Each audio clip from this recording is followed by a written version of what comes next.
Coba deh ingat-ingat, kapan terakhir kali ada sesi ngobrolin performa sama atasan? Ada yang semangat, ada juga yang mungkin jadi deg-degan. Tapi, suka atau enggak, penilaian kinerja ini udah jadi bagian dari dunia kerja kita.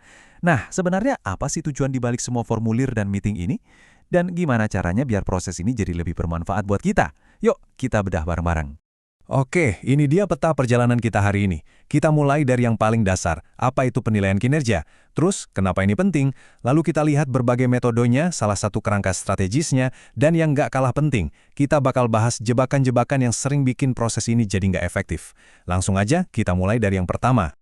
Saya yakin deh, sebagian besar dari kita pasti pernah ngalamin kan?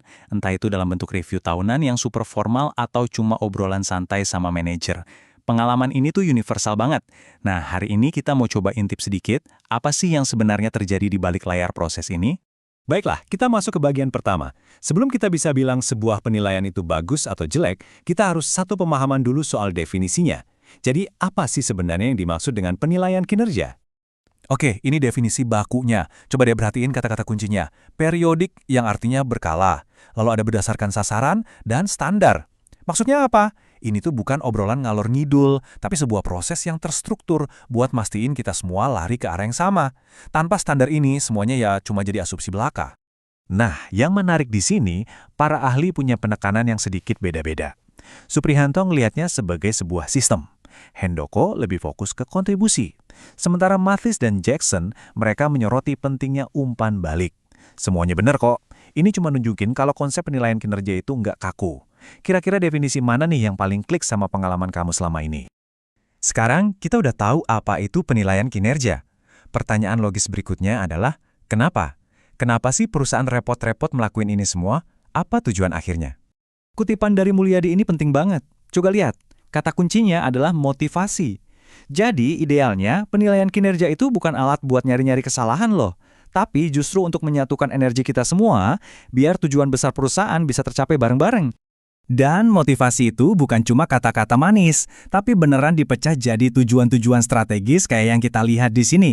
Mulai dari nentuin siapa yang pantas dapat promosi, nyari tahu siapa yang butuh training, sampai memastikan sistem gaji itu adil. Jadi, penilaian kinerja yang benar itu ibarat pusat data SDM yang krusial banget buat perusahaan. Oke, apa dan mengapa udah kita bahas. Sekarang, kita pindah ke bagian bagaimananya. Ternyata, nggak ada satu cara aja buat ngelakuin penilaian. Ada banyak banget alat di dalam kotak perkakas manajer. Secara garis besar, metode-metode ini bisa kita kelompokkan jadi 4 keluarga besar, kayak yang ada di diagram ini. Ada metode kategori, yang kayak checklist, komparatif yang ngebandingin antar karyawan, naratif yang sifatnya cerita deskriptif, dan perilaku yang fokus ke tindakan-tindakan spesifik. Nah, kita coba lihat 2 contoh yang cukup populer ya. Pertama, ada umpan balik 360 derajat. Ini holistik banget. Jadi yang nilai kamu bukan cuma atasan, tapi juga rekan kerja selevel, tim yang kamu pimpin, bahkan kadang-kadang klien juga ikut ngasih masukan. Tujuannya apa? Biar kita dapat gambaran kinerja yang super lengkap dan seobjektif mungkin. Emang sih ngelolanya bisa jadi rumit, tapi hasilnya bisa insightful banget. Berikutnya, ada metode insiden kritis. Nah, ini beda banget pendekatannya. Di sini, manajer nggak menilai sifat umum kayak rajin atau kreatif, tapi mereka nyatat kejadian-kejadian spesifik, momen-momen di mana performa kamu luar biasa bagus atau justru pas lagi ada masalah besar. Ini bikin feedbacknya jadi konkret banget karena berbasis bukti, bukan sekedar perasaan.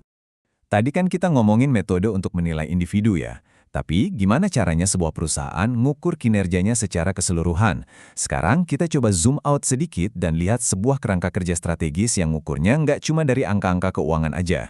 Kenalin, namanya Balance Scorecard. Anggap aja ini tuh kayak dashboard utamanya perusahaan. Idenya datang dari Kaplan dan Norton. Mereka ngeliat banyak perusahaan itu cuma fokus sama duit, sama laba. Terus mereka mikir, emang kalau cuma lihat laba, kita bisa tahu kita udah menang? Jawabannya, tentu aja enggak. Makanya lahirlah dashboard ini. Nah, ini dia 4 pilar utamanya.